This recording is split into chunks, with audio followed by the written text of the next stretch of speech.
Domestic violence is a widespread problem that most people don't talk about. Domestic abuse hides behind the surface of seemingly peaceful suburban life.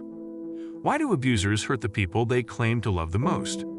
In this video, we are going to share such a case where an innocent lost life just because of horrible domestic violence. We will also look out whether she got justice after her death or not. A domestic dispute in Melbourne reached its boiling point, resulting in one of the city's most chilling acts of violence.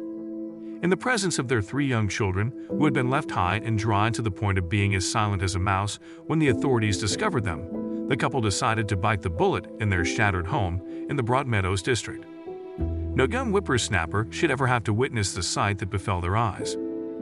On June 17, 2016, they were left in shock as their father, at the age of 36, committed a heinous act by cutting out his wife's right eye and sending it down the drain like a disappearing act. They watched in horror as he went at it with a hammer and tongs, besides using a knife, scissors, and a meat cleaver to cut her left hand and chop off 2 fingers.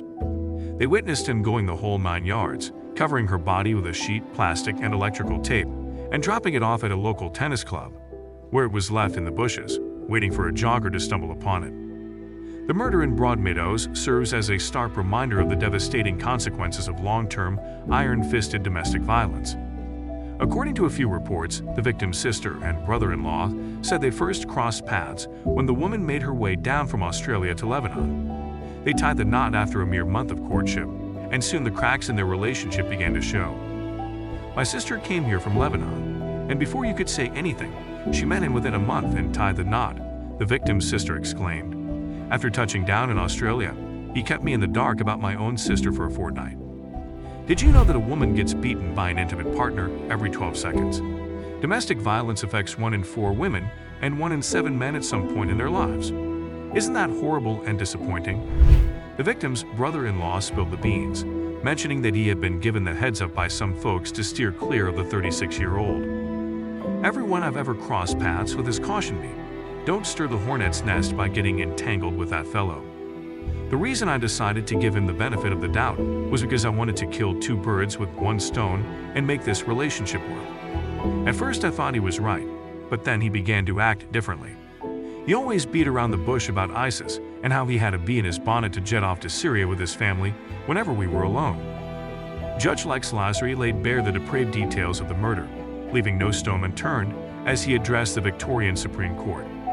He remarked, "As your children watched, you removed her eye and flushed it down the toilet," and went on to discuss the trauma that must have been inflicted upon the 2 young boys and their smaller sister as a result. "It was grotesquely violent," he said. "What you did is very disgusting. The long-term effects on your children are difficult to predict." According to Judge Lasry, the woman's eye was plucked out so that she might be made to look like the Islamic Antichrist. "She looked like Dajjal after he removed her eye," the killer's offspring said. After their father had murdered someone, he took his children out to eat at a kebab joint and then to a bakery for dessert. They paid for them with the stolen debit card of the victim. During the investigation, one of the couple's 3 children told authorities that he was made to see his mother's body being dumped in bushes. He waited around the Dallas Tennis Club to see if Mummy got up from the dead man in the bushes.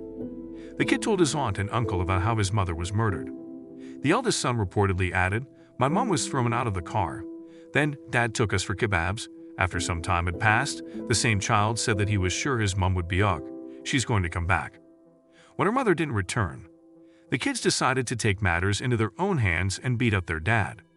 Police conducting a welfare check on the day of his arrest discovered their rundown home.